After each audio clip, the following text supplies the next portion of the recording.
شرح النهارده هنشرح صفات التفضيل، وده تكمله للنوع التاني من انواع الصفات. احنا خدنا المقارنه وده صفات التفضيل. صفات التفضيل مهمه جدا، وباذن الله في الفيديو ده هحاول ان انا اشرحها لك بكل بساطه وبكل سهوله، واعرفك الفرق ما بين صفات المقارنه وصفات التفضيل، وازاي تحل لو جالك في السؤال اسئله عن صفات المقارنه او التفضيل، ازاي تفرق ما بينهم وازاي تحاول انك تحل الاسئله بتاعتهم. اول حاجه معانا صفات المقارنه احنا خدناها، دي بقى صفات التفضيل. صفات التفضيل بقى يعني ايه تفضيل؟ تفضيل يعني بفضل حد عن مجموعه. يعني ما اقول لك مثلا ايه، انا بقول لك محمد اطول واحد في الفصل، وانا هنا قارنت محمد بالفصل كله، بمعنى اصح فضلت محمد عن الفصل كله. دي اسمها صفات تفضيل. دي اسمها صفات تفضيل، بعكس صفات المقارنه. صفات المقارنه لما اجي اقول لك مثلا ايه، محمد اطول من احمد، ده انا قارنت بين محمد واحمد، ده مقارنه. الاسد والكلب عزكم الله، انا هنا بقارن ما بين الحيوانين دول. انما لما اجي اقول لك مثلا الاسد وباقي كل الحيوانات، دي اسمها صفات تفضيل. يبقى التفضيل افضل واحد عن مجموعه.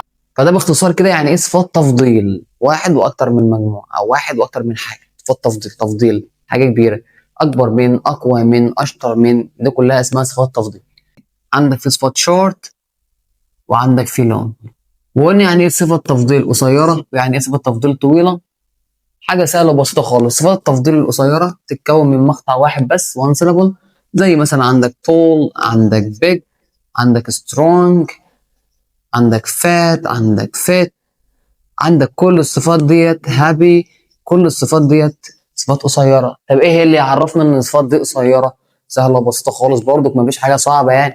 صفات قصيره فيها حرف متحرك واحد، فيها 1 فاولز، خد بالك. فطول هنا واحد. big strong، واحد يجي يقول لي مثلا ما انت عندك كلمه heavy. heavy هنا عندك حرفين متحركين، يا عم دول جنب بعض يتحسب بواحد. دوج ده حرفين متحركين بس جنب بعض فاتنطق، هو واحد بس اللي اتنطق اللي هو الاي، فده يعتبر الاي ما اتنطقش فما يتحسبش. نفس الكلام برضه كالماجيك اي لما تيجي في الاخر ما بتتحسبش. طب يعني ايه صفه طويله؟ صفه طويله يعني كلمه كبيره. خش لي بقى عندك في بيوتيفول، شوف الكلمه، شوف الصفه قد ايه. طبعا دي اكتر من حرف متحرك، سهله دي بقى. عندك 2 syllables 4 syllables وانت معدي بقى. عندك كلمه مثلا dangerous، عندك كلمه مثلا amazing، popular. عندك في صفات كتير طويله. يبقى احنا نلخص اللي احنا قلناه كده على السريع. صفات مقارنه، صفات تفضيل قصيره كلمه صغيره، صفات طويله صفه طويله. هنا حرف متحرك واحد، هنا اكتر من حرف متحرك. سهله بسيطه. كل واحده من دول لهم قاعده. الصفات التفضيل القصيره سهله بسيطه خالص. قال لك ان اذا كانت الصفه قصيره فانت بتجيب الصفه الجميله القصيره دي وتضيف لها اي اس تي. بتضيف لها اي اس تي، قول معايا، بتضيف لها اي اس تي، بتضيف لها اي اس تي. انما لو كانت وقبلها بناخد كلمة ذا، وقبلها بناخد كلمة ذا، خد بالك فرق بقى بين زان وذا. هنا ذا ديت بتيجي مع التفضيل، انما زان مع المقارنة. المقارنة هنضيف اي ار وحوارات تانية. احنا هنا في التفضيل احفظ ذا وبعدها الصفة القصيرة وبنضيف لها اي اس تي. هنا عندك طول، طب اطول من، ما تنساش قبل الصفة بحط ذا وبعدها اي اس تي. طب انا افرق ازاي بين المقارنة والتفضيل؟ هقول لك عليها في الاخر، فخليك معانا الفيديو. انما لو كانت الصفه طويله فاحنا بناخد قبلها كلمه ذا موست او كلمه ذا ليست. ذا موست اكثر من، ذا ليست اقل من، وبعدهم الصفه ولا بتضيف لها اي حاجه ولا بتاخد بعدهم اي حاجه. تاني، صفات قصيره قبلها ذا وبعدها اي اس تي. صفات طويله قبلها ذا موست او قبلها ذا ليست. هنا في بقى تريكات صغيره كده هي اللي بتحدد الطالب المذاكر او الطالب الشاطر عن الطالب الخايب. ساعات بيجي لك كده صفه او يجي لك سؤال وانت ما تعرفش هل دي مقارنه ولا دي تفضيل. فانا اقول لك حاجتين تعرف منهم اذا كانت السؤال اللي جالك في الامتحان ده مقارنه او تفضيل. اول طريقه اللي هي لما تشوف ذا، لو انت شفت ذا يبقى ده اسمه ايه؟ تفضيل.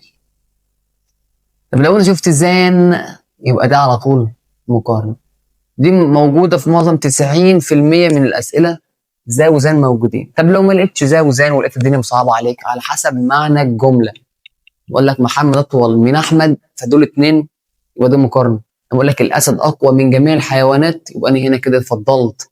دي بقى بنبص لها لحته الطالب الشاطر اللي بيعرف يميز بالاسئله من بعضها. تعالى كده ناخد مثال مع بعض افرق لك الدنيا. لو قال لك مثلا زي كروكودايل، التمساح is dangerous animals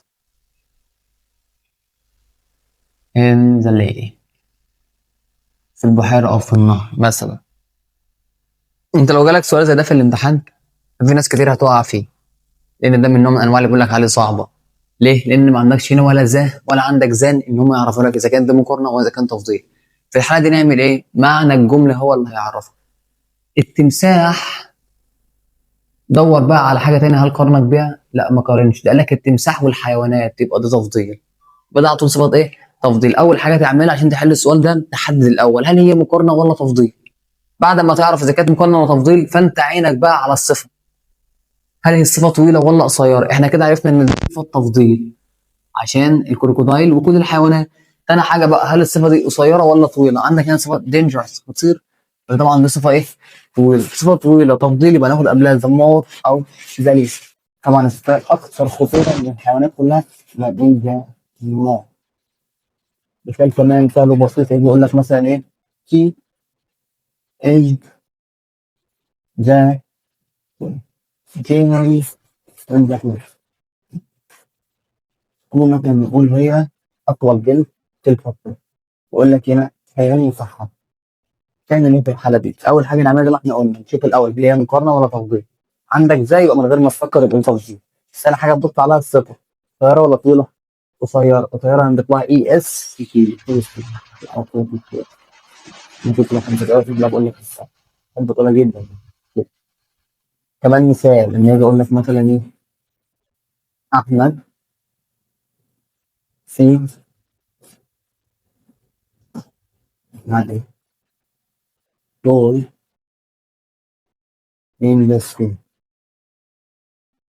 يقول لك مثلا ايه؟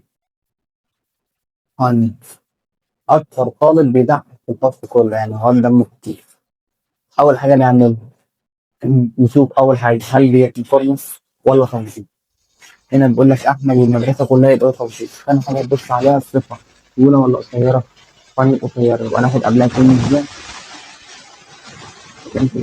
بس خد بالك احنا هنقول اي حاجه صعبه. هنا بقى النقطه المهمه اللي بتيجي في الامتحان هي وصف الشاذة. في بقى بتيجي في انا عاوز اركز على ثلاثه هم حوالي خمسه، عاوز تركز على ثلاثه مهمين جدا. هم الثلاثه دول. اول واحده جود.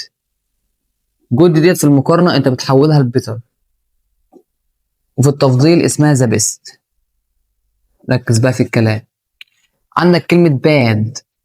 باد في المقارنه بتكون worse، انما في التفضيل بتكون worst. خد بالك بنكون قبلها كلمه ذا.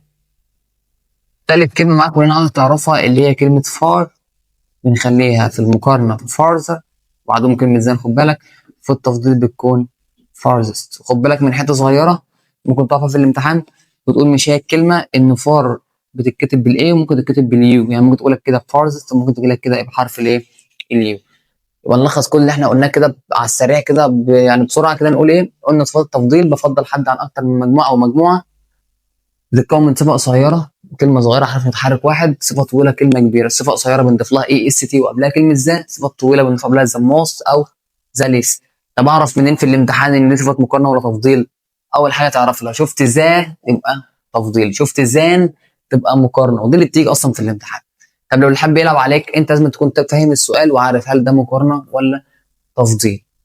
عندنا شباب قواعد كده اضافه الاي اس تي سهله احنا قلناها قبل كده، ان انت لو صفه انتهت بحرف الاي بنضيف اس تي بس، صفه لو انتهت بحرف الواي وقبلها حرف ساكن بنحذف الواي ونضيف اي اي اس تي. لو الصفه انتهت بحرف ساكن وقبلها متحرك بنكتب الحرف الاخير مرتين ونضيف الاضافه بتاعتنا الاي اس تي. عندك برضه زي كلمه بيج، خد بالك جي جي اي اس تي. عندك كلمه فات، عندك كلمه رفيع السان هنكتب الان مرتين اي اس تي. وكده يكون خلص القاعده بتاعتنا. انتظروا مني شرح كبير وان شاء الله فتره المراجعه جايه. متنساش تعمل تاكد ان انت عامل فولو للصفحه دي عشان تستنى كل اللي جاي. سلام.